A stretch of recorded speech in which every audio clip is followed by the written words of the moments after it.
Hi friends, ఇప్పుడు మనము మామిడికాయ పచ్చడి చేయబోతున్నాము. మామిడికాయని శుభ్రంగా కడుక్కోవాలి. కడుక్కున్న వాటిని ఇలా ముక్కలుగా కట్ చేసుకోవాలి. ముక్కలుగా కట్ చేసుకున్న వాటిని తిరిగి మనము నీళ్ళతో కొంచెం క్రిస్టల్ సాల్ట్ వేసుకొని ఒక బౌల్లో తీసుకొని కడుక్కోవాలి. ఇలా కడగడం వల్ల కొంచెము శుద్ధిగా అవుతాయి.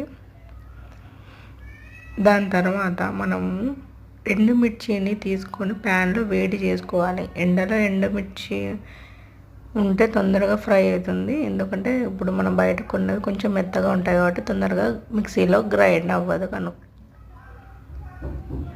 ఇలా ఫ్రై చేసుకున్న వాటిని మిక్సీ జార్లో వేసుకొని దాంట్లో క్రిస్టల్ సాల్ట్ వెల్లుల్లి వేసుకొని పేస్ట్ చేసుకోవాలి. ఇలా పౌడర్ చేసుకోవాలి. దాని తర్వాత ఇలా మామిడికాయ ముక్కలను కూడా అందులోనే వేసుకోవాలి. కొంచెం పెద్ద పెద్ద ముక్కలు వేసుకుంటే తొందరగా గ్రైండ్ అవుతుంది. ఇక్కడ చూడండి. దాని తర్వాత ఇలా పేస్ట్ అయిన తర్వాత ఇట్లా పోపు దినుసులు తీసుకొని ఇట్లా పోపు వేసుకోవాలి. ఎండుమిర్చి, వెల్లుల్లి, పోపు దినుసులు ప్లస్ కరివేపాకు అయిన తర్వాత మొత్తం చట్నీ వేసుకుంటాము. ఇలా సామాన్లు కూడా పడతాయి, అవి కూడా మనమే కడుక్కోవాలి.